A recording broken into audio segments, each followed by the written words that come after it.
I have the new microphone. I feel so special today.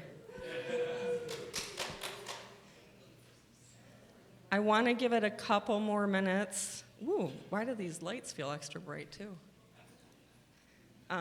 So that we can make sure we're giving everybody some time to get in here.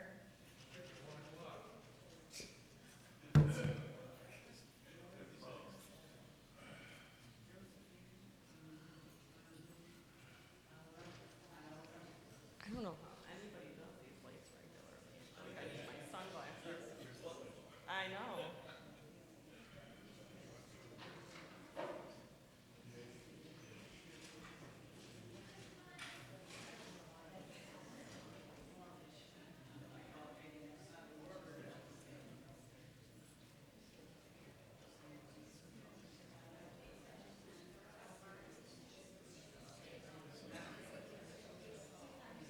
I'm just going to ask a random question just to kind of see as we're waiting for our last minute to tick through here.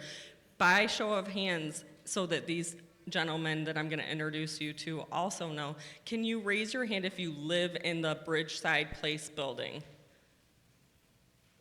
Thank you. They're just getting to know our large property here.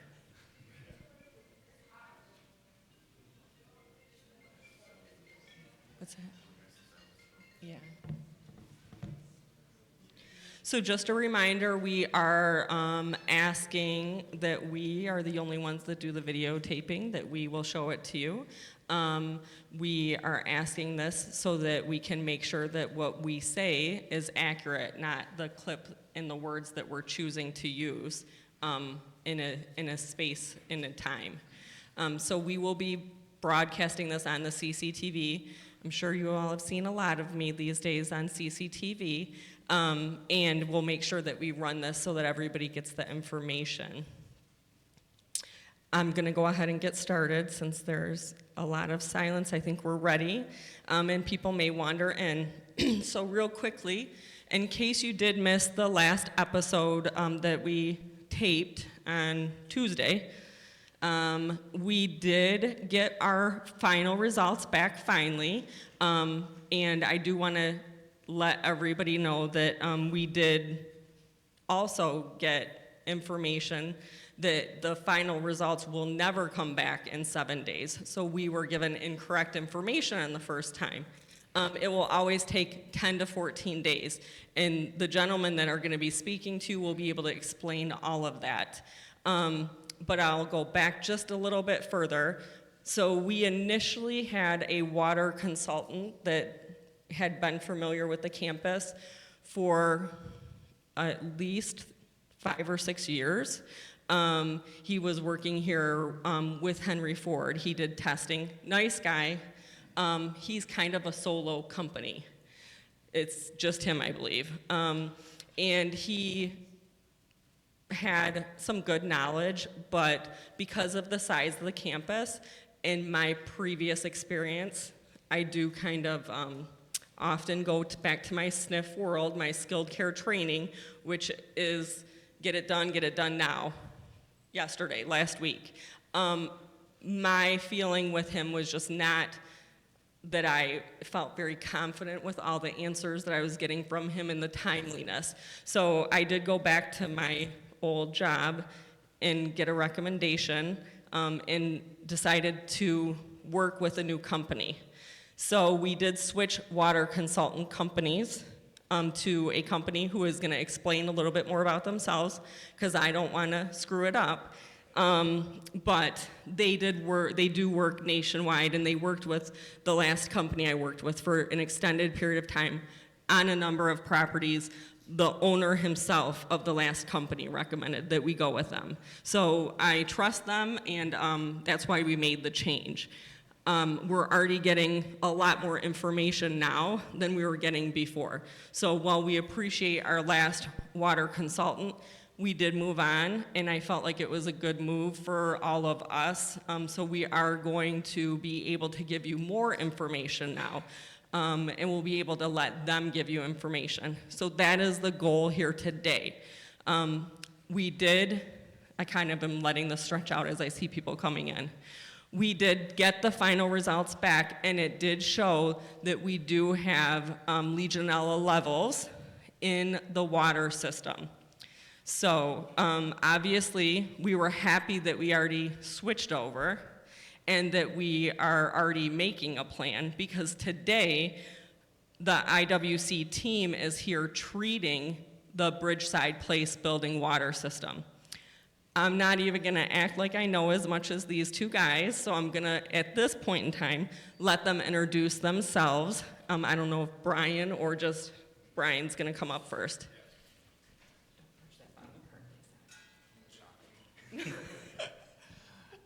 Good afternoon, everybody. My name is Brian Pickett. I am the Vice President of IWC Innovations, and I have been working in the Legionella background for 8 years now.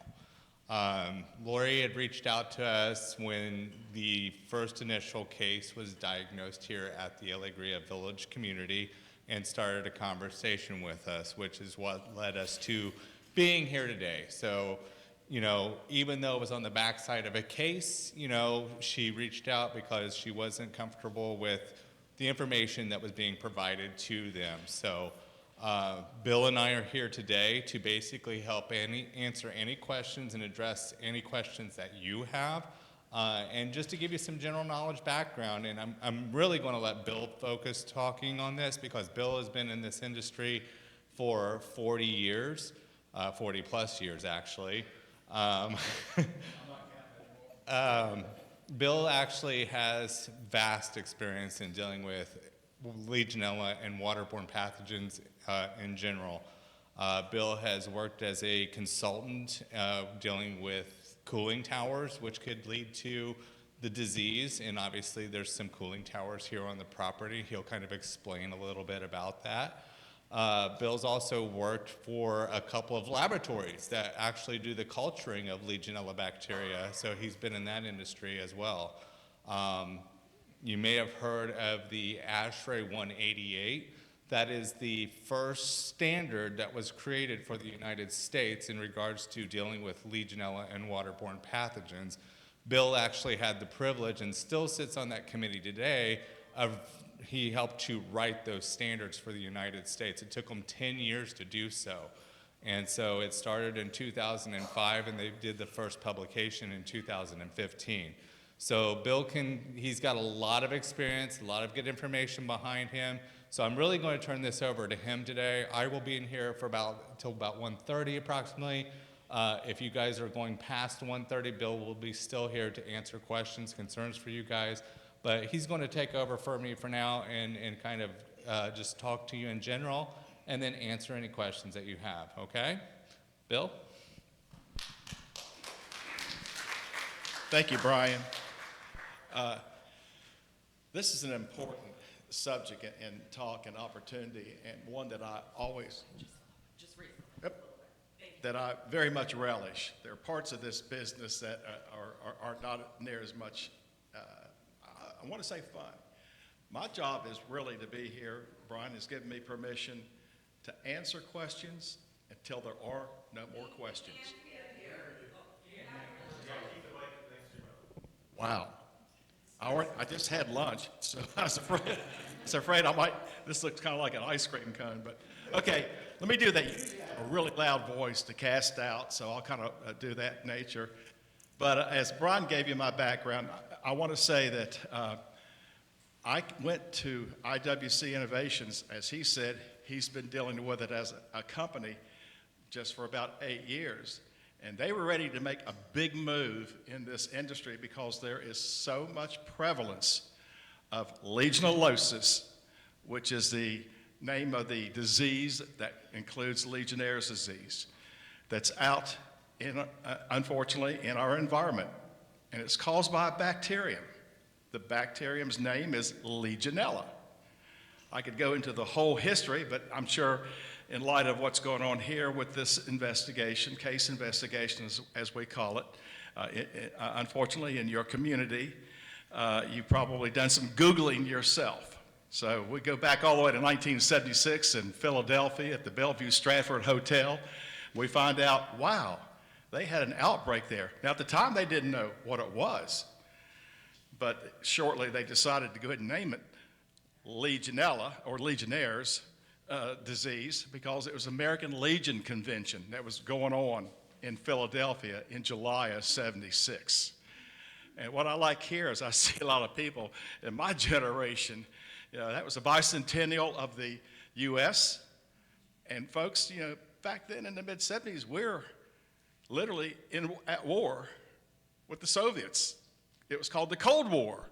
So not knowing what was going on, they're going, have the American Legion, our veterans, been targeted? Today, I think we would probably use this word, is this a terrorist attack, an activity on us? So long story short, I love getting into that, but it had a lot of similarities. The people who were getting sick, and it shortly overwhelmed the Western Pennsylvania DOH, or the Eastern Pennsylvania Department of Health. They called in the CDC. Hey, like I said, the Cold War, the Senate ultimately got involved with this because they wanted some answers. What's happening to 234 people? That's how many people came down with this pneumonia. And how come the pneumonia, which everybody knows what pneumonia is, wasn't effectively being treated? Well, they were using ampicillin or amoxicillin. They were using penicillin. Just so happens that grade of antibiotic is really effective on Legionella. Now some good news real quick, because I want to fast forward. It is a bacterial pneumonia. It can be treated very successfully. It's very important to get diagnosed as early as possible to get on the right antibiotics. The modern antibiotics today, the quinolines, the levofloxacin, and what we call secondary and tertiary type of antibiotics, they are effective on battling it. But again, this is a little bit similar to COVID. Unfortunately, the people most at risk or suspect to get Legionnaire's disease are the elderly, the infirm, certainly immunocompromised people. We saw that for the better part of 4 years, with COVID virus. Different disease, that's viral. Legionnaire's disease is bacterial, okay? So that's just a little background there. My involvement, I got involved with my background, as Brian told you, with IWC, is that they really were seeing that they needed to be in this industry, this space. And they wanted to get trained by not just me, but by others that are considered, experts, subject matter experts. And so that's when they got into doing remediations. Have we heard this word? That's what's happening right now. I was just going to say, I want to jump in real quick. Why am I so loud? I'll hold mine way out here. That's what we're doing today. That's what brought these gentlemen here today. So it's the remediation. I wanted to, before throwing words around, so Lars already said, we found Legionella bacteria in the water, and I'm going to talk about it really shortly because it's important that you talk. You ask questions, and continue to ask questions, and let me respond instead of me just up here trying to guess what you might want covered most immediately. But the bacteria, Legionella, is a common bacteria. I can't stress that enough. It's not causing any problems out in the environment. It's in very, very, very small numbers, and that's its natural environment. But when it finds its way into what we call premise plumbing, building water systems, and the more complex a water system is, the more likely that the bacteria can find even a favorable home there and increase in numbers. Okay, so that's the background. It's not rare. Statistically, I rely a lot on, because I work with the CDC a great deal, the Centers for Disease Control and Prevention out of Atlanta. If you went out and took a survey of 100 buildings and did Legionella testing, you would find it in approximately 50%. Now, you're probably saying, well, is that good or bad? Well, I'll give you some more good news. Most healthy people are exposed to it. We're all exposed to it. And you don't get the Legionnaire's disease, the pneumonia form, which is the more serious one. There's another Legionellosis disease called Pontiac fever. Hey, we're in Michigan, aren't we? Yeah. So you might know where that came about. Pontiac fever is caused by the exact same bacteria, Legionella bacteria, but it's almost a flu-like condition. Sometimes you don't need hospitalization, you don't need antibiotics. It resolves in 3, 4, 5 days or a week. So that's just how insidious this is. So once again, I just want to turn it over to you. You're here in a community that is going through an investigation where unfortunately some residents have come down with Legionnaire's disease. And I'll wrap up my intro. IWC is here, a reputation that I'm glad to say that I had a part of that history as one of the foremost remediators. That's the team that can go out and rid your building water systems. And it's not as complex as it sounds like. We're going to use some sophisticated chemistry, but the backbone of the chemistry is good old Clorox. Chlorine. What does the city do to the water in an attempt, and they do a good job of giving you water that's controlled by the EPA, the Environmental Protection Agency. I think y'all, think, well, my city water, it's good. There's a Safe Drinking Water Act out there that says you better give me some, quality water. But unfortunately, it comes out good, but there's opportunity for it to come in contact with this common environmental bacteria, and they can find a source and grow in it. But chlorine is your primary disinfectant. We use it, but at very high levels. That's why right now, you residents are having to deal with today with the IWC team out there. They have charged up your water system to a very high level, and that's going to do its job, and circulates for about 3 hours once it's full, and then they'll be going back, and I'm with them.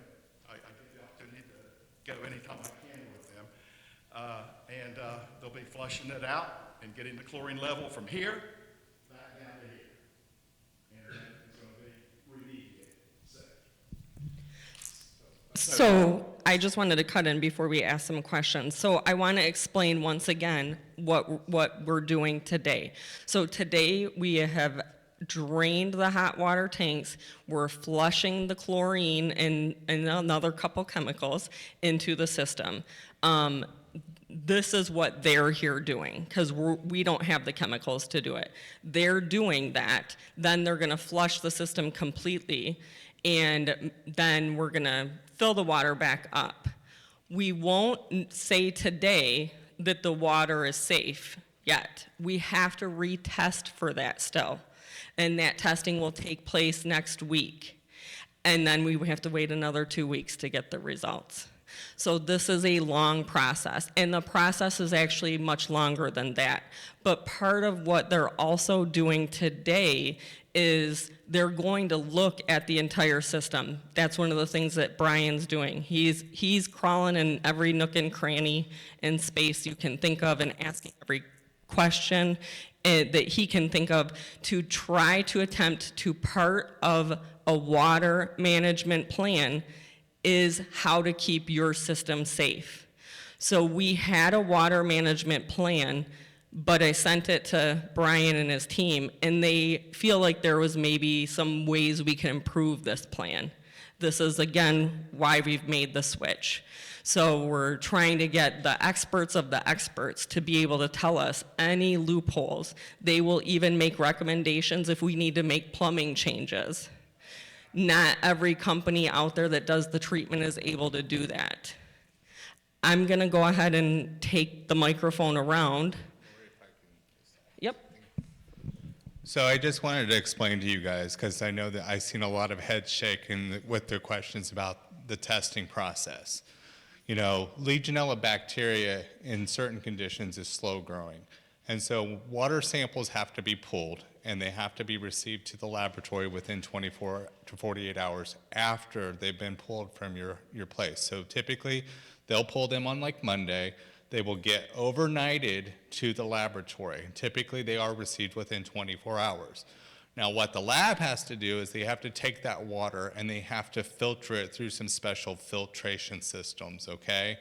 And once they've done that, then they have to take the bacteria, anything that they've discovered or pulled from that filter, they spread it onto an agar plate. And from there, they put it in an incubator. And so it takes a minimum of 7 days, okay? What they do is at the 7th day, they take a look at that plate, okay? If they see absolutely nothing growing on those plates, they can pretty much confidently say that it's non-detectable. However, if they even see the slightest type of growth, they don't know at that point if it's Legionella or not. They have to let it go to the 10-day mark, okay? Then at the day 10-day mark, the microbiologists pull it out of the incubators.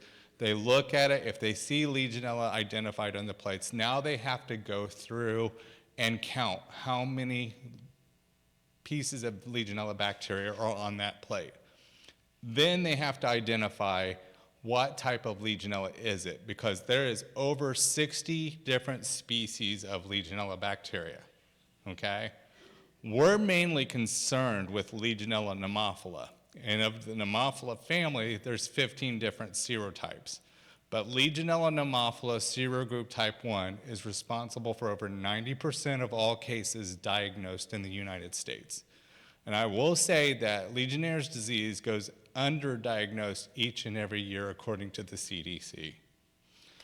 So that's just a little bit more about the testing and everything. As Lori said, we are here, we are taking care of what's called cleaning, sanitizing the plumbing system. Our chemicals that we're utilizing inside the system is being used to attack the bacteria. It's being used to break down any biofilm that may have developed inside of the plumbing system, because over time, biofilm can develop, especially if you've got low flow, low usage areas where water's not turning over. So we did take a look at the water management plan program that they had here, and we did feel like there was the need to make some improvements. And so while we're here, we're getting photos, we're getting the information about the systems, and we're going to provide them with a more robust water management plan program that they will take on.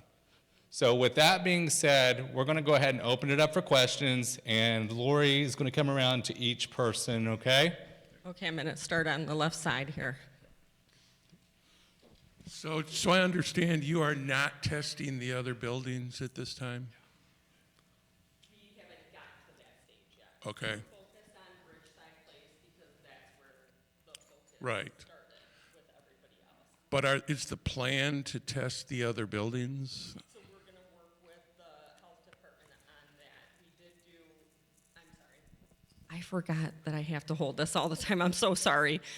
We did do some other local testing in community areas, because once again, when the health department identifies, hey, there's 2 people, what they try to do is narrow down, were these 2 people in any of the same places? So we pulled all their information. We found out they didn't eat in any of the 2 dining rooms. We found out they both did eat at Windows, so we tested Windows water. It was negative. The health department loves to talk about the pool and the spa. So even though we ran their card and they didn't go to the pool and the spa, we went ahead and tested the pool and the spa.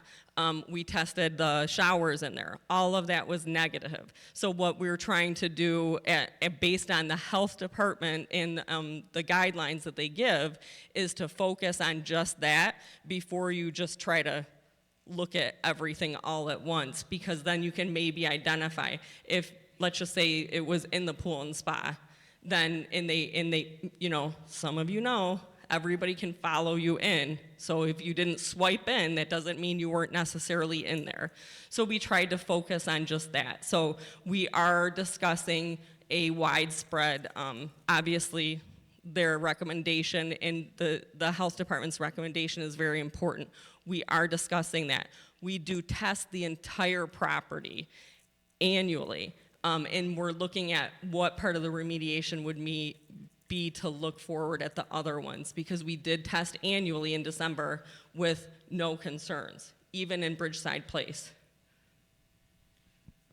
So I'm just curious, when you guys do your analysis of BP, are you going to be comparing that to the designs of the other buildings and seeing if they're the same and if you could have the same problems and all that? The thing about the testing, it takes 14 days, right? So you're going to test BP again, get it back in 14 days. Meanwhile, the other buildings could have the same problem that BP had. I really don't understand the logic of not just testing the other buildings. It's testing. Laura, no, had nothing to do with cost on that. In fact, the first step that the CDC recommends, and when is a case going on like there is right now, investigation, you're dealing with the departments of health. In this case, both the local Department of Health as well as the Michigan State Department of Health, and they rely heavily on the CDC. What is really needed is to get a risk assessment, and that is what's being done at each of the other buildings, as well as robusting the current water management plan that you have that we felt really needed updating. I want to keep harping on it, but I was part of 188. We're talking about having a water management plan that is compliant with the ASHRAE Standard 188, which is called Legionellosis, literally, risk management in building water systems. So is that risk analysis actively going on today Yes. for the other buildings? All buildings. So the first thing that we had to identify before we identified where we were going to do the initial testing was if all the water systems were separate. Yep. As soon as we identified that, the health department was like, focus on BP first. This is their recommendation. So that's what we did. The reason that we are looking at risk assessments for other buildings is because we do know, and some of you know better than I, how many buildings were built at the same time, and then there was a few added. I'm assuming it was the same builder and the same designs, so that's where they're coming in to look at the risk assessment. If they find during their risk assessment that it isn't necessarily a plumbing issue, then we'll have to go from there. I'm not saying we are or aren't doing anything else.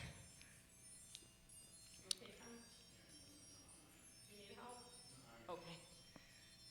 I'm gonna just skip back here because he had a hand up before. Because we're trying to concentrate on BP a little bit, right? BP 106. So what are we going to do the next 2 weeks? Are we still shut down, no showers, water, whatever, next 2 weeks? So we did get the water filters for the showers. However, based on what you had explained to me, we ordered the water filters from UPS, did not get them overnighted. So we didn't get to put them on. We're going to put them on Thursday, because putting them on Tuesday would have meant we had to take them off today to put them back on Thursday. And let me say a word real quick, if I don't mind, and that's a great question. Let me let you know what these filters are. They're special medical grade filters. If any of you all like me, math, maybe mechanics, they are 0.2 micron grade filters. That is small enough that Legionella bacteria, anyway, even though it's one of the smaller bacteria, cannot escape it. So you're retaining it, you're keeping it from going through the filter. It's been very well established and accepted way of preventing exposure to it. So you'll be able to shower, you'll be able to use any water outlet that has a 0.2 micron filter on it. So we're going to keep the aerators off. Yeah. We're going to keep the aerators off of the faucets. It's recommended to put those on the shower, but we're going to keep them off the faucets because you're not usually standing there in your kitchen running the hot water the same way you're doing it in your shower, which is creating more of a mist. So they recommend to put them on the showers. And everything that we're doing step by step, we are notifying. As soon as I get a recommendation from Brian and the team or anyone else, I do immediately let the health department know, and they give me the thumbs up or the thumbs down. Yes. So real quick, I like getting the questions instead of me just, shotgunning, all the facts about Legionella, Legionnaires' disease. So the reason why you have to have these filters is that you don't get Legionella or Legionnaires' disease from certainly looking at water that's got it in there. You really don't even get it if you have a normal swallowing process. I need to caveat that, where you drink it, it goes down and go. You get it when that water is generated into what we call aerosolization mist. And that's what your shower does. That's why taking out the aerators, for efficiency, all these faucets have aerators, and that breaks up your water into this fine aerosolization. Once it's aerosolized, that's when you can breathe it in through your nose, your mouth. It's got to get to the lungs. That's where the pneumonia is set up. When the bacteria gets to the lungs through you inhaling it through an aerosolized device. That's why cooling towers are a suspect piece of equipment. Your cooling tower is recirculating water in order to cool the refrigerant and how you get air conditioning from your air conditioning. And that water, if it can drift. So now you got that aerosolized water drifting, and if you, a host can inhale that and develop the disease. Yes, I'd like to know, where did the contamination start with the testing? Like, where did it start? What was the source of the beginning? We don't really know that. No, well, we don't know see, that yet. Well, you phrased it, so with the testing, so you get your water from a municipality. And as I said, they take all the precautions to make sure it's basically a disease-free. They take care of the big bad stuff. You've probably heard of Cryptosporidia, Giardia, and all that kind of stuff. But it can get bacteria in it, in transit, in storage, Legionella bacteria. And then when it gets into a building or a system that has favorable conditions, I keep throwing out these very inclusive words, the right temperature, and nutrients where it can grow. Brian mentioned it. It's called biofilm. Anybody, if you've ever had a bucket of water sitting stagnant, you can go run your hand on the inside and it's real slimy. That's biofilm. So in saying that, nobody's getting Legionella from the buckets in the hallway. Especially the buckets that have chlorine in it. That's what we're using for remediation. Did anybody on this side have a question? Can I go to the middle? Sure.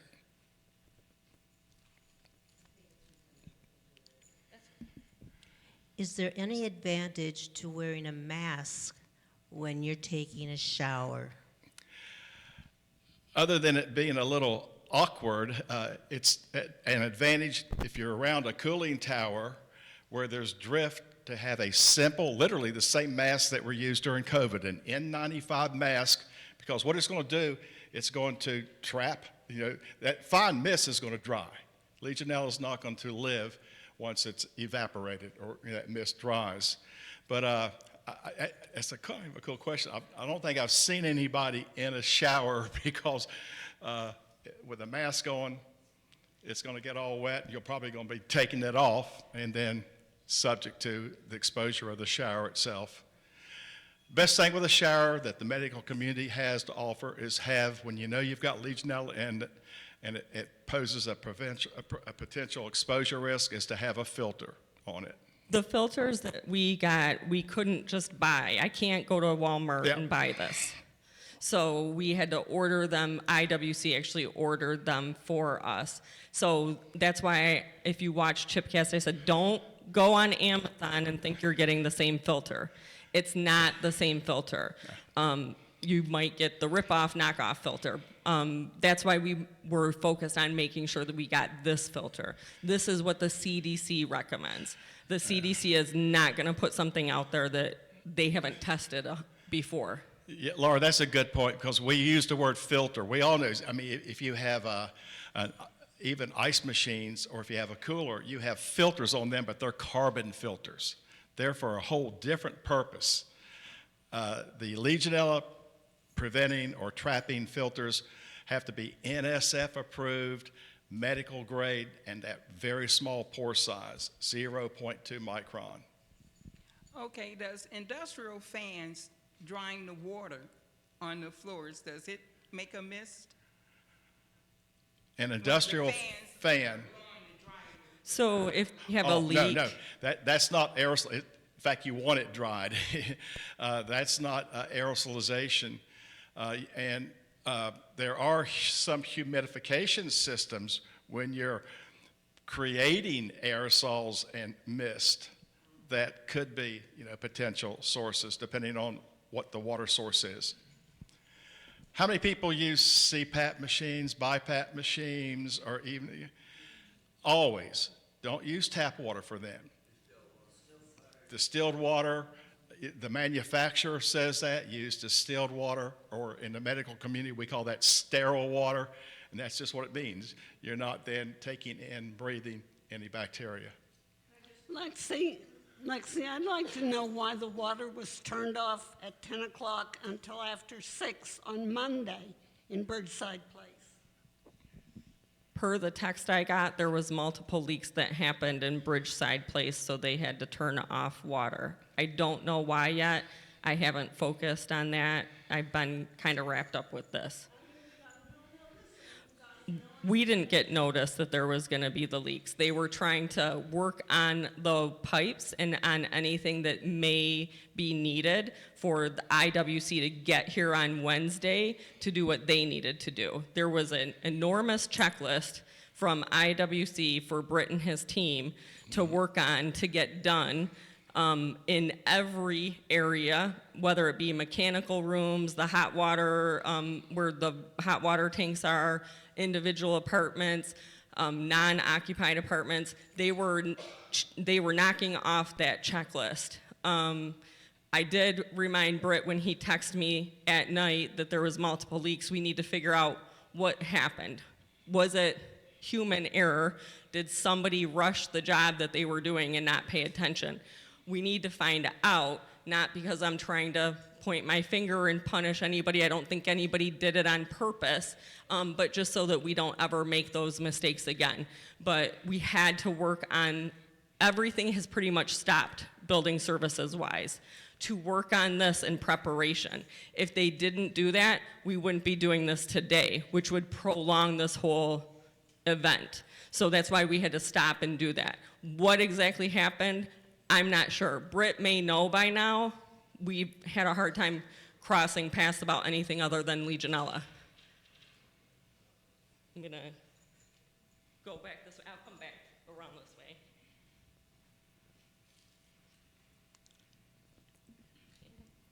Will filters be installed in all BP shower occupied apartments? Mike Sala called everybody and asked if they wanted a filter. Some people said, I will not shower even with a filter. So we said, does that mean you don't want a filter? They said yes. If you didn't answer the phone, we marked you as yes. If we left you a voicemail and you didn't get back to us, we marked you as yes. So the only people we marked as no is the people that said, I'm leaving, I'm not coming back until this is done, or I don't mind showering someplace else, or I don't need your filter. And Mike has that list to make sure he can double check with you. Lori Gina BP 307. Laura, and one said that the Legionnaire was found in 48 different areas of the building. Does that mean like different types? Okay. Let me clarify. Okay. We tested 48 locations. We tested more than we needed to, basically. I found out afterwards, but Yeah. we tested 48 locations. Basically, at that point in time, I said test, test, test, test. So I went a little overboard in the testing because once, if you think about a plumbing system, let's just say there's 4 stacks that go up in each building. If it's found in a stack, it's not gonna matter if you test 1 apartment or 8 apartments in that stack, you're gonna find it. So we tested probably almost double of what I was supposed to test. And so we tested 48 spots. We found it in multiple areas. Do the season of the year or flooding or anything else have anything to do with it? And should you test in a more promising time? Yeah, let me say this. Legionella Another question. bacteria, and unfortunately the disease that can cause Legionnaire's disease is a year-round thing. It does have peaks, and it is associated with the warmer weather. Here we are in August. And, the springtime kind of starts at a rise, and we see it peaking in the summer and going down, but it can happen at any time. Should probably get done in the summer, correct? Actually, and that will be determined in that water management plan, very astute. That's going to be the recommendation, to follow the geography, so to say. So the frequency of testing and the limits and all will be set up in that water management plan. I have one more question. Yes. Going back to the filters, I'd like to get one. I don't live here, but I'd like to get one. And can I buy them? Well, I can speak so much on this. Just came back from ASHRAE Met in Arizona 2 months ago, and we are seeing an outreach now leaving the healthcare facilities where, you've got a population going to the residential. My point is, people are going, well, what about at home? Can you get Legionnaire's disease at home? Yes, you can. That common bacteria can find its way, and without getting into the weeds, and I don't mind getting into the weeds, I'd rather be at a question, but things like my wife and I, we're empty nesters, obviously. If we go away for an extended period of time, I don't come back and go run into my master bathroom and jump in the shower and turn the water on. I say, we need to flush this. It's been sitting for, if we're fortunate enough to have more than 7-day vacation, but a 2-week vacation, maybe one went out and stayed with the kids or the grandkids or something, and we're going a period of time. These are practices that we're now seeing people realize this is not just an independent living or an assisted living or a skilled nursing facility or your local hospital. They have to deal with all of that. What happens? The CDC calls that the infrequently used outlet. If you're the hotel industry, rampant with Legionnaire's disease, if you have 80% occupancy, that means you got 20 rooms, if you have 100 rooms, that aren't being used. That's what we call a dead leg. That's a dead end. And boy, do bacteria like that stagnant condition where it's going to form some biofilm and grow. So we're seeing good practices being a lot of people at their own homes, residential homes, are cognizant of. One of the things I'm going to work on with possibly the friendly neighbors is a lot of people have a second bedroom that they don't use very often or at all. And that bathroom may not be used. So we're trying to figure out, because we don't have a PA. I swear I'm not doing anything. We don't have a PA system in your apartment, thank God. How can we say, like, ding, ding, ding, go turn on your water in your second bathroom? We're going to work with the friendly neighbors. Sorry, I'm just giving the evil eye every once in a while. Just kidding. So we're going to work on that because I know there is a number of people that have a second bedroom and they don't use it at all. So that's just something that is kind of, maybe we make every Friday turn on your faucet Friday. kind of has a good ring. So, and then that's something that can be easily remembered. And then the friendly neighbors would maybe be able to help us out until we all get into the habit, or even be able to identify who maybe will never be able to get into the habit because they're not even sure when Friday is some days, which could be me. But we're going to work on that kind of system. How often should you turn your water on? Your shower. Anything that's not used should be turned on. They define normal use on a weekly basis. You don't have to shower 2 times a day, but or even 3 every daily, but just using it on a frequent basis. I still have the habit of, especially as I travel as a consultant, when I go to a hotel, that's the last thing I'm going to do. First thing I'm going to do is turn the shower on. The next thing I'm going to do is turn on the news, maybe get me a cup of coffee, maybe read something, and then go on in there. I don't want it to be flushed out. Well, I like a hot shower, and that's such an important subject.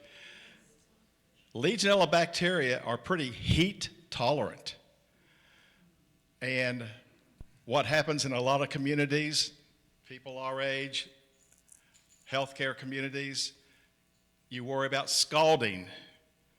And a lot of local codes, there's a conflict. It's called unintended consequences. Well, let's just turn the hot water down. We'll save some energy. We'll save some gas and electrical energy. Let's turn it down to, 120 or less. Don't need to have that hot of water. You've just entered the sweet zone of Legionella bacteria. The standard recommendation is heat it or produce it and store it at 140 degrees Fahrenheit. Codes may limit what you can deliver it to, the first outlet, but we would love to see it no less than 120.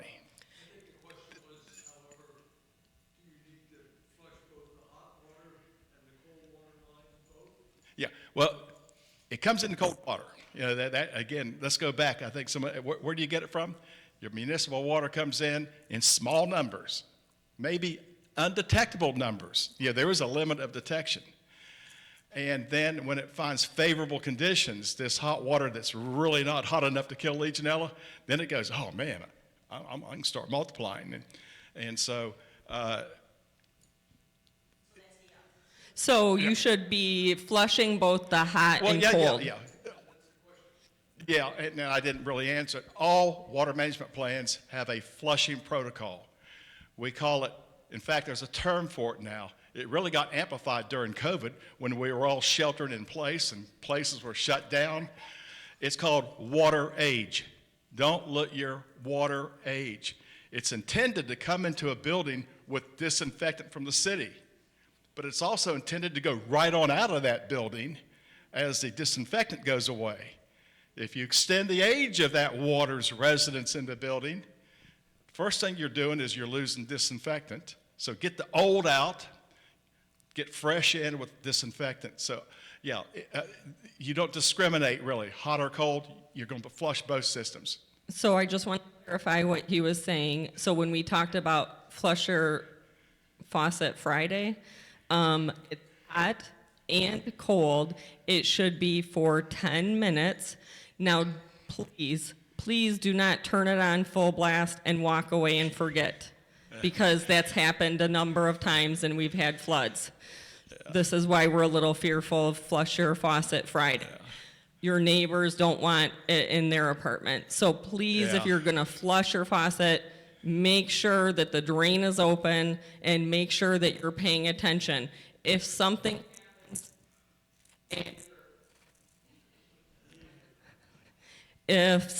happens and your water looks like it's coming out of anywhere it shouldn't be and you haven't used that, shut it off, let building services know, and we will get the rotation to get your water pipes fixed before you flush it.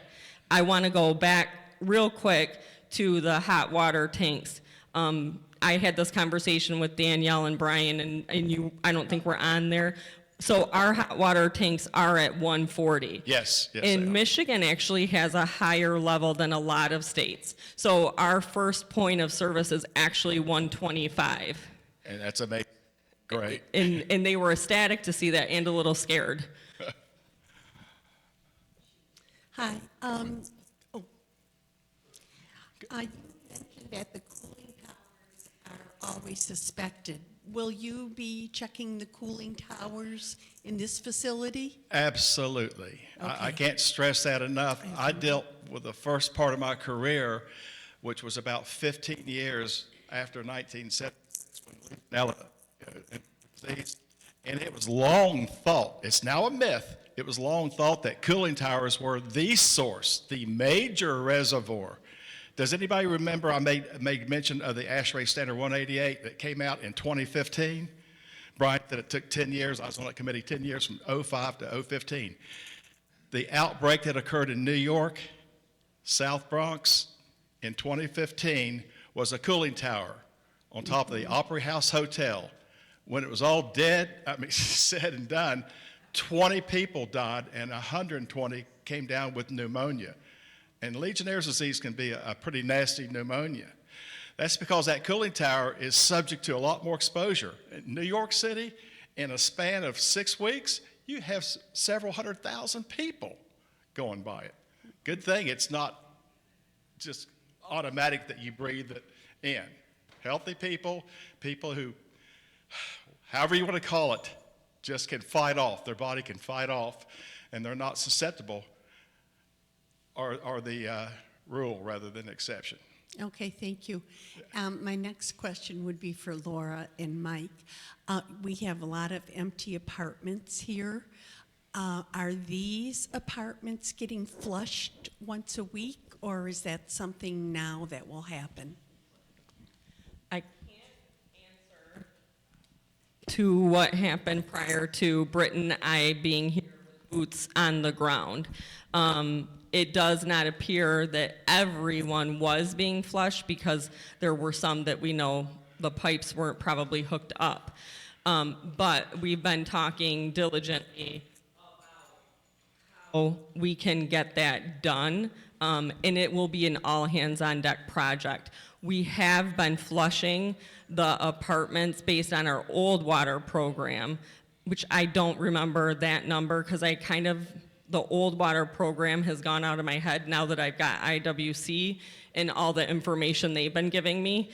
But unfortunately, whatever was happening beforehand wasn't really documented and recorded. So I have to ask people. I don't tend to trust what people tell me all the time. Trust it with a grain of salt. Most people are gonna say they did something and you don't know if they did it, or they might say, well, we did it for 5 minutes and you wanted it done for 10 minutes, so then the next time the answer is 10 minutes. So I'll even probably have my group of apartments that I flush. Britt and I added up what it takes to flush one building, and it's 2 days to flush a partially empty building. Two full-time days. So we'll probably all have our places that we can flush. Fine, because then I get away from my computer. Let me say, Laura, real quick, I was going to say that's a very important topic, and it does depend on the volume of water that you need to get out in order to turn it over once or twice. But flushing will be part of a water management plan, and guess what? One of the most important, there's 2 important parts of a water management plan. And I made sure that this was put in there when I was vice chair. You have to verify that the plan is being implemented as written. And then guess what? If the plan's goal is to control Legionella, what should you do? You should validate that Legionella is in control. That's the testing component. So you're going to have data all the time accumulated through verification and validation testing, and that'll kind of set the pattern. Well, maybe we're not flushing enough over here. We had a hit, a minor hit. Now, The CDC says that if you have it, again, these are the weeds, but bacteria grow and they're reported as colony-forming units per milliliter. Okay, that's a number. Obviously, the higher the number, the more bacteria you have. Legionella, if it's controlled, it's considered controlled if it's less than 1 CFU per milliliter. Is that an absolute guarantee? Well, the DOH won't even allow that when there is an investigation going on and when there's a case. So you're really protected on all sides, but to give a pragmatic application, it's daunting to think that you're going to control Legionella bacteria in the environment to never be able to detect it. Number one, the labs are getting better at detecting at lower levels. So, Bill, the people I talk to, I live in Bridgeside Place. Okay. And the people I talk to, I try to allay a lot of concern about how you can catch it. Because people, we all remember how COVID was. They downplayed it in the beginning, and it took out a whole ton of people. Yeah. So is there any other way to get it, to contact it, other than that mist? That you It's breathe into such your a good lungs? question in light of what we lived through from 2020, Yes, people still COVID. remember that, yeah. Two big deals. COVID, number one, was a viral infection, okay? And it was very contagious. Legionnaire's disease is not a communicable disease. It is not contagious. You don't get it from living in the same apartment with someone or home or house or having lunch with them. It's yeah. in the environment, all that. And there's always exceptions to something. There's a crazy case in Italy.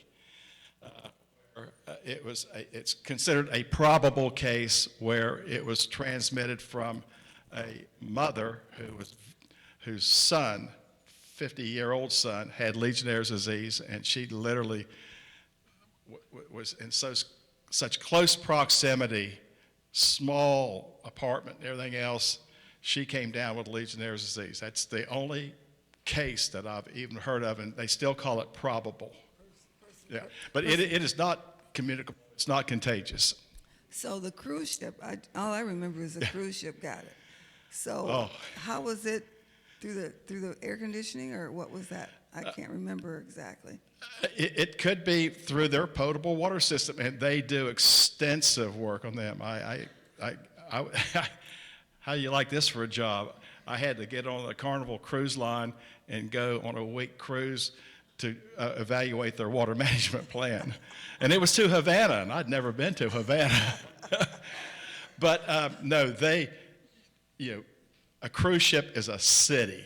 Yeah. And boy, you don't want any illness. They have other illnesses that they're worried about, the ones that are communicable, that can literally wipe out the population. Not death, but maybe violent gastrointestinal. Last thing I want to ask, Laura, so we are at the point where we're going to have to wait 7 more days after you do the samples on Sunday, you said, or? 14 more days after we test. So we won't be able to use the water? May I just say something real Yes, quick? And please. I want to stay in my own lane, but I just want to emphasize this, and I tell everyone, we all, at this point, because there's been 2 cases, we take our marching orders, and appropriately so, from the Department of Health. And we cooperate. This facility has been unbelievable. We talk about being proactive and cooperating and not trying to pass the buck or anything. And it's all trying to get back. We want the best water management plan possible, and we want to do what is necessary to control this. We don't want another resident or guest getting sick here. So no, you don't go back to prior to any cases. Once we put your shower filter on, you can use your shower. We're asking you, there's information that we gave out about flushing your ice, your lines if you have ice maker. I know some people have one on the counter and everything. We're not telling you to go make ice and drink water. We're keeping the water coolers out there. Some people will always want to be safe, safe, safe. We can't tell you ever to drink the water until we have a point where we have negative tests across the board. So at that point in time, and I might even be speaking a little too far ahead because it may be more than one negative test. Yeah. So we will never tell you to drink your water. What we have said in the past is you don't get it in general from drinking, because not everybody has a swallowing issue where it would go into your lungs. But we all have had those choking episodes where it has. That's why we're saying once we're done with this flushing, we will turn the water on. It'll take a minute to heat back up again. You can use your shower when we get the filter on. We're not telling you to, in BP, to go drink your water. We're still telling you to use the bottled water. You can flush your toilets, yeah. Please. Yeah. Yeah, I was surprised even today, and I've been with the crew going around during this remediation, and now they're in the phase, they're going back to every single unit, housing unit in BP building, and every single outlet. If you've got 2 bathrooms, if you've got 2 showers, they're going to go to the hot water, the cold water, every outlet, and they're doing the flushing now. So the big work is being done.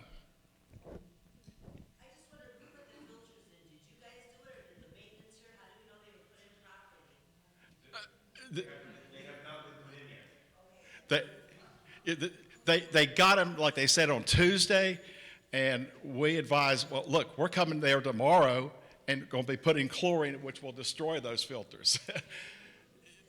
So I think it'll start back up Thursday or whenever, but no. We're installing the filters, I was yes. going to say, it doesn't require us, we're not necessarily plumber professionals. It's just screwing it on. Yeah, it's a very simple, and they have quick disconnect too on some. I offered to install some of them, and Britt told me to go sit down. BP 106, we're first floor and have a patio and have access to outside water, all right? During this time, I've taken my sprayer and have only let the water drip onto my plants to keep the plants alive, all right? What are your recommendations going forward for outside water and the hose that I have attached to it? I think Barbara Gates, we share a water spigot. So you're talking about irrigating your plants and stuff? Correct. We're first floor and we have a patio and we have plants all the way around, and we Right. have been watering. And I've taken my sprayer off and have just used water coming out of the hose onto the plants. Well, What do you recommend you've going eliminated forward? the biggest part of creating an aerosol, so you're just really dousing it or considered big drops of water. So it's not likely that you're going to be able to inhale any of that water. Do I need to flush that? No. It's not going to do anything to your plants. It's just going to give it H2O. That's what it wants. And also, I just want to say this right now, so I don't forget as I'm making a second round. If there's a question that you think of after you leave here, and we need to get the answer, they literally answer me all the time. I'm bombarding them with, hey, what about this? What about this? What about this? What about this? They keep answering. So please don't think that this is a one and done.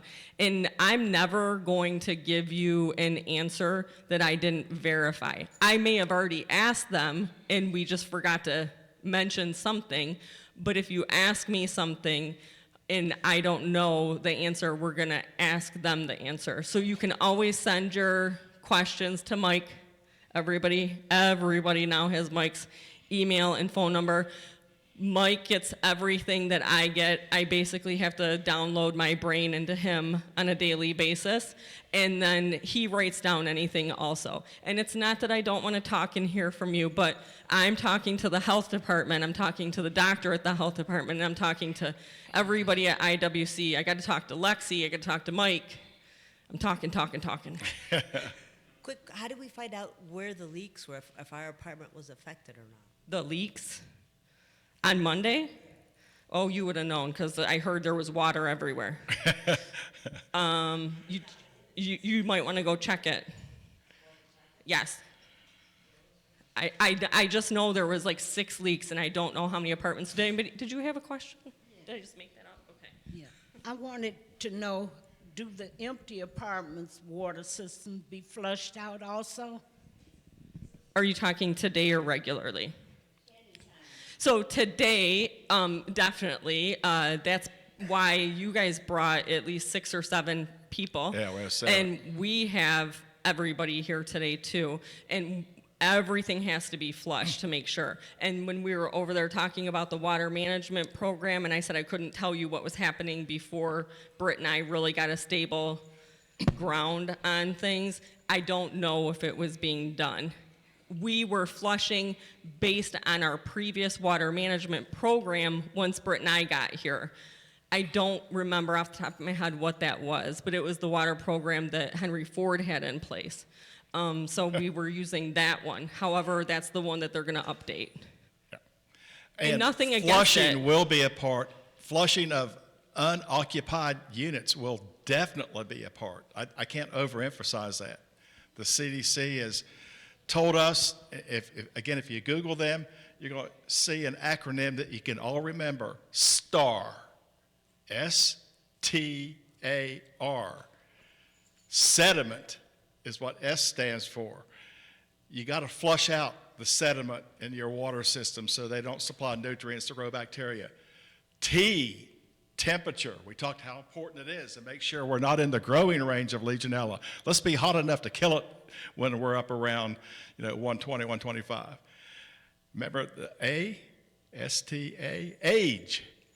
Let's not let our water age in our buildings where disinfectant can go.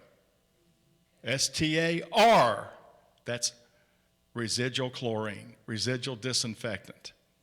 S-T-A-R, sediment, temperature, water age, and our killer. Chlorine is the killer, residual disinfectant.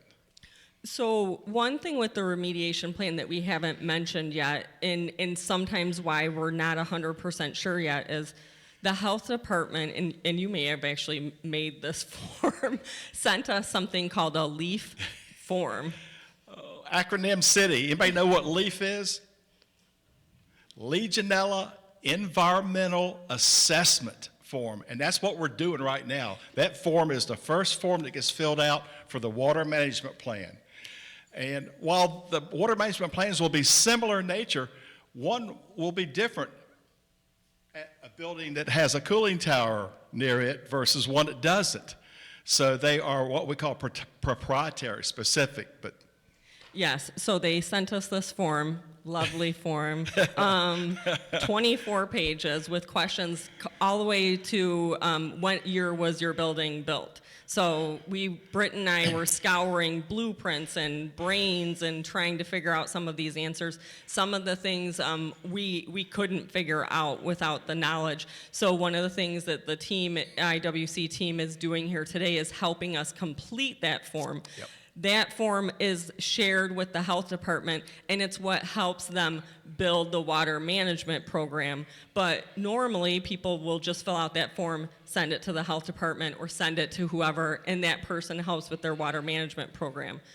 IWC is here to make sure that maybe there should have been 26 questions. Let me look to see. So again, I thank them, I appreciate them for being who they are.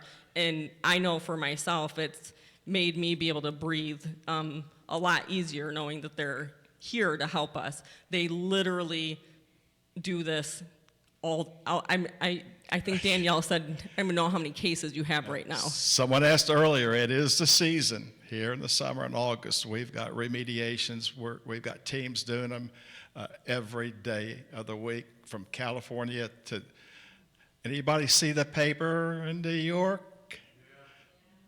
2 deceased and 58 cases of pneumonia up in Harlem area of New York. You have another question? If you flush an apartment that's got 3 spigots, you put all 3 on at one time, or you do one, turn it off, the other, turn it off, the other, turn it off? In a perfect case, I'd like to think that the plumbing is robust enough that you can open up the hot and the cold on 3 different sinks. So it just, I hate to use this word, it depends. We all know that some just can have issues. And number one, I just can't say it, it's plumbing 101. Don't walk away from a sink that you're turned the water on. Yeah, so the question is if you have more than one outlet in your apartment, or more than one faucet, more than one place. So, there's some people that don't do much cooking, and maybe they don't wash any dishes either. So their kitchen may not get used that often. Flush everything that you're not using regularly. Open the hot and cold. It doesn't have to be a full blast. You don't have to turn it all the way on, right? Now, the more the better, but you don't want to cause a splash hazard, and now next thing you got a slip and fall hazard. In 10 minutes, flush it. But try to not walk away from that and go to the next one, especially if that's in the place you don't use, and forget that you turned that one on until your neighbors remind you. We're going to take a couple more questions, and then we do have to wrap up. So if you'll have any more questions after, we'll let you send those to Mike, and I'll get them answered. But we are going to take a couple more questions. One thing to be mindful of, you came to our apartment. Yes. The sink in the half bath, there must be a clog because it filled up pretty fast. So that's one thing to be mindful of when you're flushing. Stand there and see that the drain is open enough to carry that full flush. What they're doing right now, that is the biggest concern because you want to get it done, but it takes a lot longer to flush these than it did to get the chemical in. The chemical got in real quick. Now we have to return it to the Safe Drinking Water Act of below 4 parts per million chlorine, and we're starting from 200. So it takes a long time. If we got that daggone drain that's dribbling, we're calling, they've been giving us great maintenance support to take care of that. He didn't mean he was calling me to do the maintenance. Just I'm pretty handy, but I'm not that handy. I'll be right back. Well, you Did said have you a could question, put on sir? a filter. I did. The if I'm following this, we don't need to flush those because the cube's will be frozen? No, we do want you to run at least 2, I would say 2 to 3 cycles. We even do that on the laundry. Now, let me digress here real quick. We talk about temperature and how important that is, and the warmer the water, Legionella can grow crazy. Why the CDC and why the Departments of Health and why we also worry about ice machines. If the supply water coming to make your ice happens to have Legionella in it, your ice gets frozen. That doesn't kill Legionella. It makes it dormant. This was found out in UPC in 2013 at a hospital. They had a robust water management plan. They had 2 patients in ICU come down with Legionnaire's disease, and one of them died, unfortunately. And they were scratching their head. Someone said, well, all they have in common is they get ice chips to chew on. That's all they could do. They said, did anybody think about checking our ice machines? They went and checked the ice machines, and they had several thousand CFUs of Legionella, the same one. For all that's residents, just interesting to me. Oh, sorry, it is. For all residents that live in BP, we passed out a cheat sheet, so to say, yesterday of what to expect for today, the process. And on the very bottom, it reminds you what to do tomorrow. So that would be to get rid of 2 to 3 cycles of your ice, do your dishwasher a couple times, even your wash a couple times. Yeah. So refer back to that cheat sheet. If you don't have it, let us know. We did go door to door to pass those out. Yeah. Is the water for the air conditioning coming from an area that's treated? Because I noticed in '76 that it was through the air conditioning that everybody got it. Yeah, in '76 as well as that in 2015 in New York, it was a cooling tower. Right. And again, it's mechanical weeds, but a cooling tower. Right, but here, what are you doing? Oh, here, yes. That's my only question. I have a real quick comment. This facility has an excellent water treatment company. It's not IWC. They're here on the Legionella stuff. But they have a water treatment company that has a water treatment program for those cooling towers, because you got to protect those towers from corroding, from scaling, and being efficient. But also they have to test for Legionella. Yes, we do have a company that's been here for quite a while that comes in, I believe it's every 2 weeks, and they test and treat the cooling towers. That is something that has been done here for a long time. And when we explained to IWC who we use, they were very happy to see that's who we use. So we're not getting rid of them, and they will continue to come in and do that. And all of that information is on that lovely leaf form that I had to fill out, and we've also explained that to the health department. I did see, I thought, one other hand.